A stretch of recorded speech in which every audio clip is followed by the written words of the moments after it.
willing to receive today's message of oneness.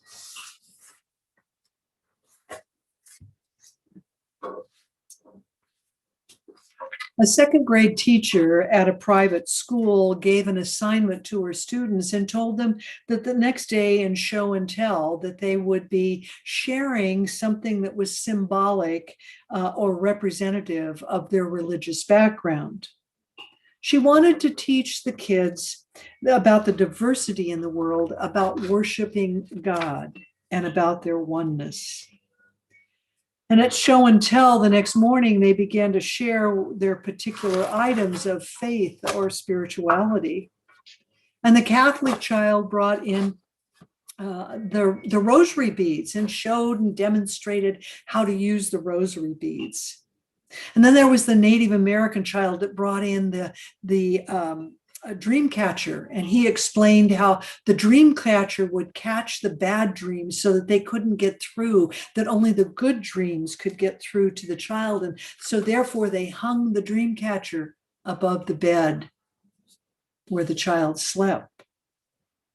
A Jewish child brought in a candle and shared how it was used to celebrate Hanukkah every year.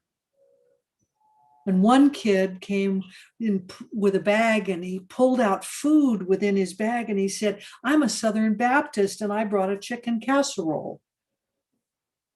While the exercise was meant to show diversity and worship, she could have also shown the children how there was oneness in each of their spiritualities also. In his book, The Art of Being, Reverend Dr. Dennis Merritt Jones states, "What is required of the wave to be one with the ocean? Nothing. It already is. Otherwise, what is required of you to be with God? Nothing. You already are. God is all that is. Therefore, it's literally impossible to be separate from that which you are, even when the world tries to convince you otherwise." The point Dr. Dennis is making is we are already in oneness. At some time in our lives, we've all stood at the shoreline watching the tide go in and out, in and out. And I always marvel how the waves move in tandem as well as in the synchronicity that transpires with it. There is no arguing between the waves, who's bigger or better, or who had a bigger crash when it came down. There's no concern of whether they are connected to all of the other waves moving in and out. They just are. And while each wave has its own depth and height and way of moving in and out, they are all still part of the bigger ocean, the bigger picture. So often we miss that part about life. We miss that we are part of the bigger picture. Indeed, we are one with all that is in the universe, even if we don't embrace it and know it and experience it. So just what is this thing called oneness? Matteo Sol wrote an article entitled, "What is Spiritual Oneness?"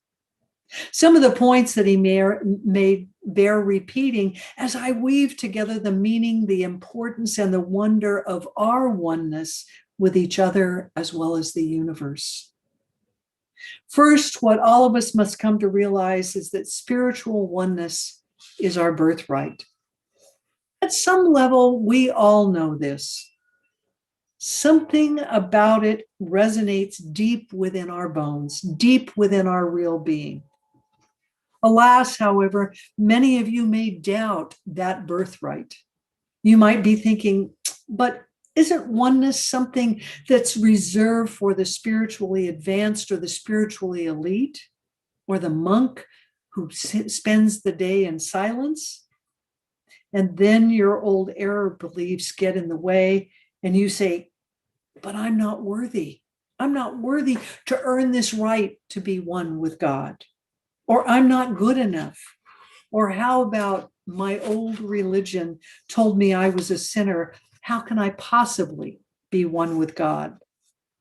None of that is applicable to your oneness with spirit. The experience of spiritual oneness can come spontaneously when we least expect it. And then again, it may come after years of vigorous spiritual practice. There is no consistent, objective pattern or way that oneness shows up in our life. The truth of the matter is that oneness can be felt by anyone or anybody and everyone. The cashier at Walmart, the inmate at San Quentin, the immigrant crossing the border, or the world traveler. There isn't a secret or elite club that you have to belong to. Regardless of your age, your gender, your race, your background, your intellect, or the level of spiritual development, oneness is already part of you right here, right now. It's already an integral part of your journey as a spiritual being. You see everything in the universe, every human being, animal, plant, environment, planets, in fact, all living and non-living material objects are part of universal consciousness, which is the constant flow of energy. Our life as human beings is part of a cycle of this universe. Our birth is a transition of a form of energy into human beings. We're born, we grow, and after death, our energy continues with the cycle of eternal consciousness, which has no beginning and has no ending.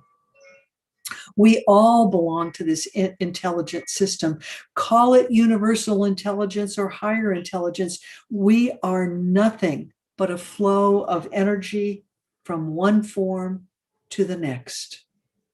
We're all related and interconnected as we are all part of the one. We are all part of the divine. We call our ability to find oneness in everything in that universal spirituality. Our diversity is part of our richness in our oneness. We have different likes and dislikes, different aspirations, different hopes. When we encounter others with whom we resonate, we find ourselves in unity and oneness with that person. Others, however, who are different from us may raise feelings of apathy or dislike or even hatred sometimes. What creates this difference is our thinking or our ego mind that has one agenda. And that one agenda is I, me, and mine. This mind starts comparing. I'm better, or I'm worse, or I'm equal to them. Who do they think they are? This thinking separates us from others, and it creates fears and anxieties, sorrow, and even jealousy. We need to overcome this thinking to achieve our spirituality. We need to accept and love and help every other person equally. Spiritual unity and oneness comes when we allow people to be who they are without trying to change or judge them, and create a loving environment despite our differences that we may have with the others. Your right hand and your left hand wouldn't hurt. Your right hand wouldn't hurt your left hand. Why? Because spiritually, it's an awareness and a sense of belonging to one and to all. Our hands are ours, but we are all each other's. When you realize that everything in this universe belongs to you and you belong to everything, you are embracing your spirituality and your divine oneness. There is no duality, no conflict, but only complete harmony. It is us that creates the conflict and disharmony. by not understanding and accepting that there are no separations between you and I or others. It is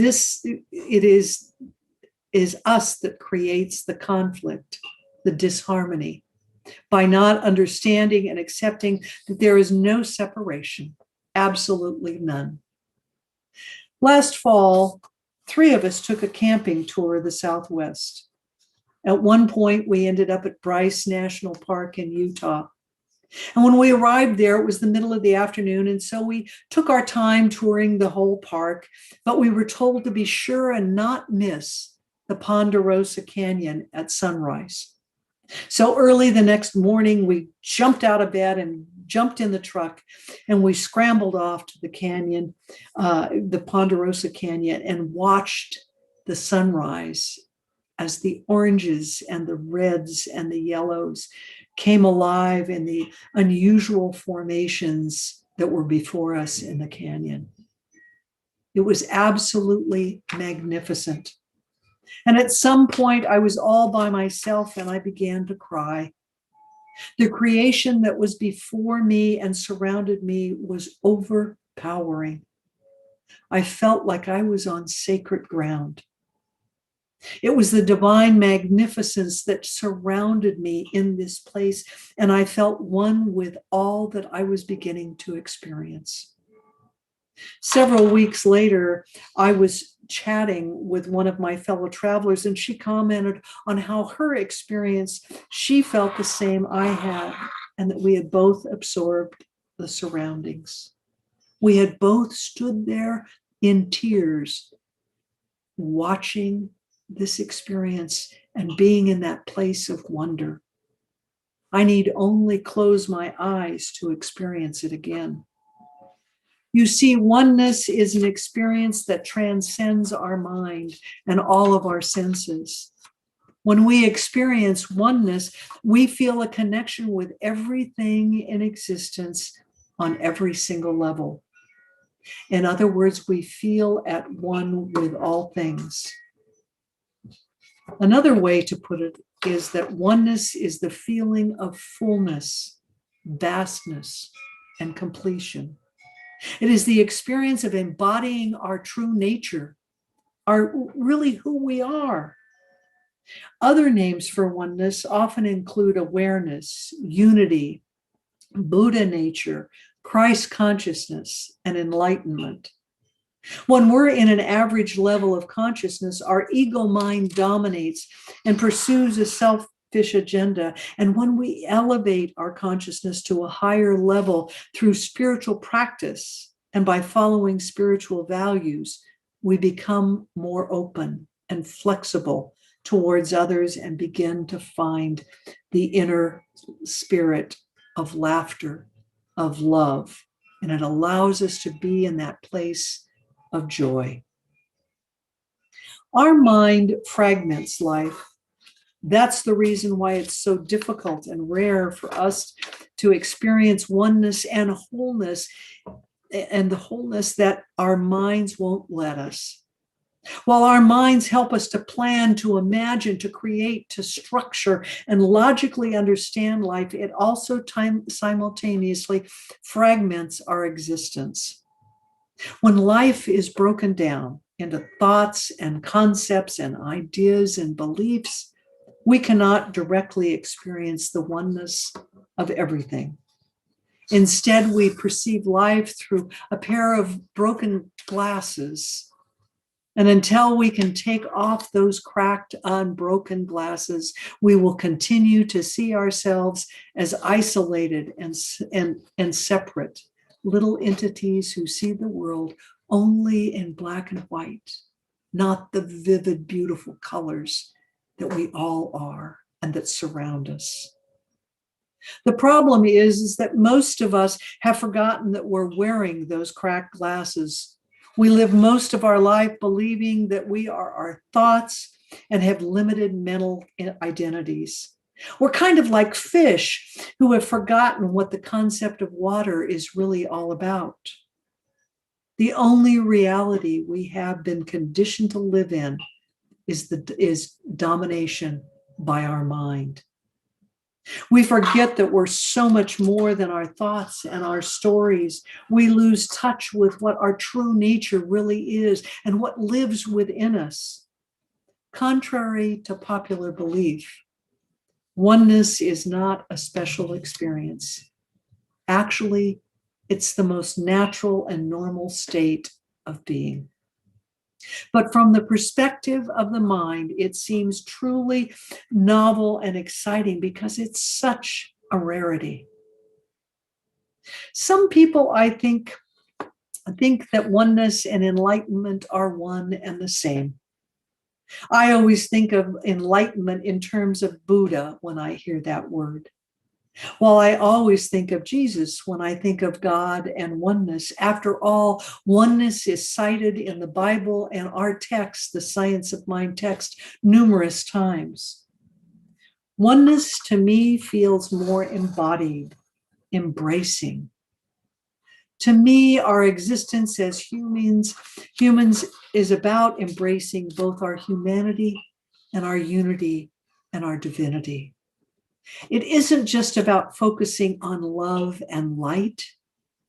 Our individual spiritual journey is not just about discovering ourselves and our oneness with the divine.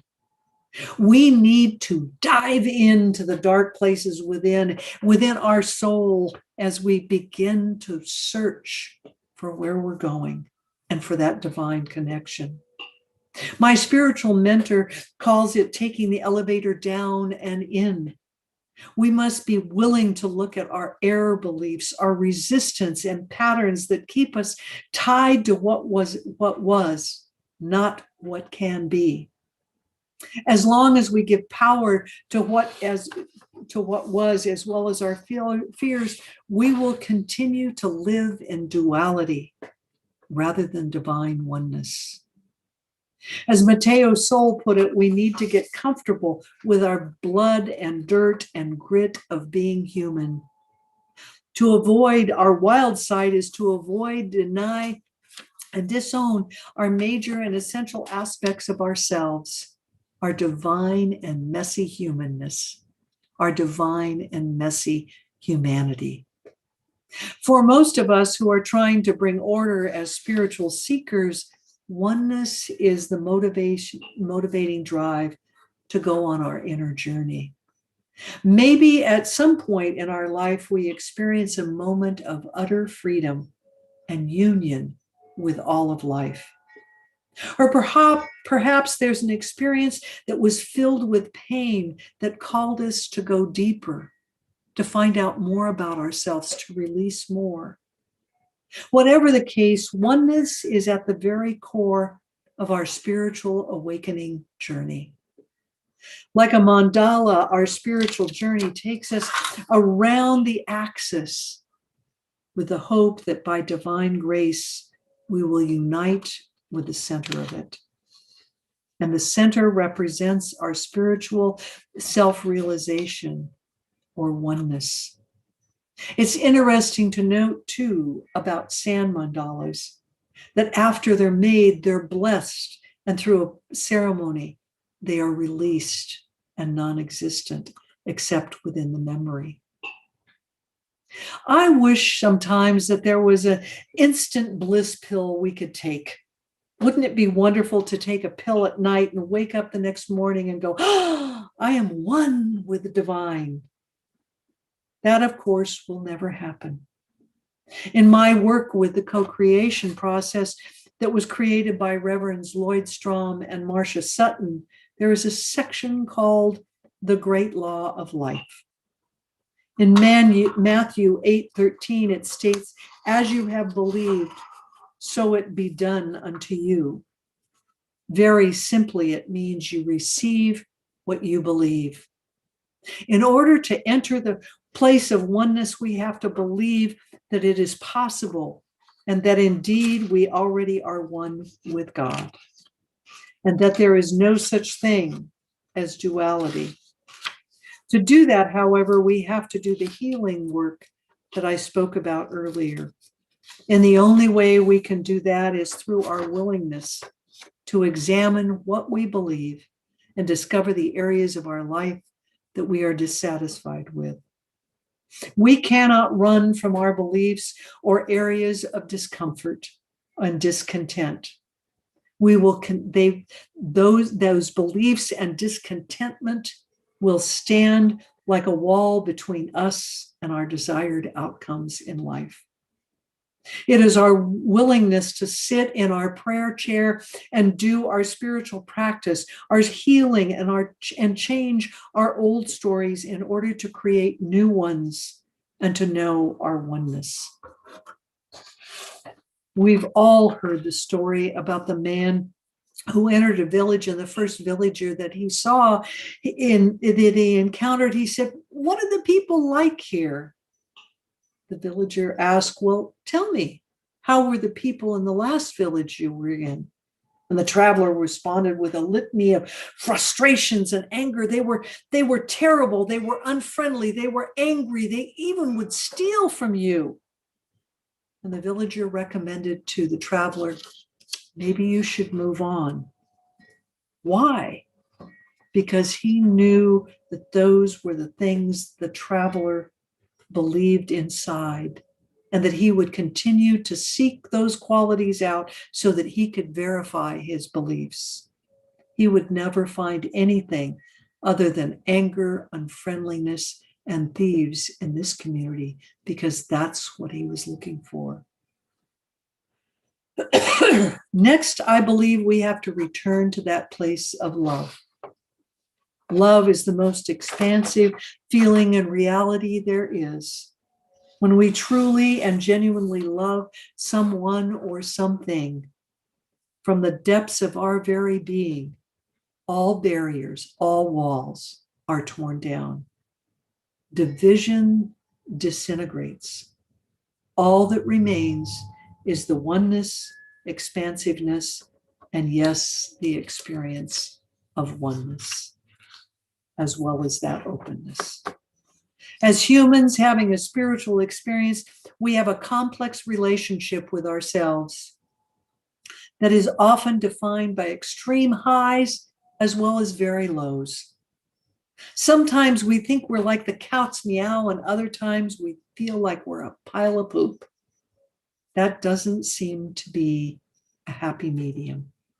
But if we can manage to embrace both the highs and the lows and truly understand the nature of our mind, we can experience real self-love and learn how to love ourselves to a greater degree and even more. With all of that, we can return to the oneness that has always been within us. Ralph Waldo Trine, in his book In Tune with the Infinite, states, "In the degree that we recognize our oneness, our connection with the infinite spirit, which is the life of all, and in the degree that we open ourselves to this divine inflow, do we come into harmony with the highest, the most powerful, and most beautiful everywhere. And in the degree that we do this, do we overflow, so that all who come in contact with us receive the effects of this realization in our part." So let us recognize our oneness and connectedness to the infinite spirit as well as to each other. Let us each be the love and light that others see that they are called to, so that they too might come to know their own oneness in the divine. This is the truth in my life, and this is the truth in yours. And so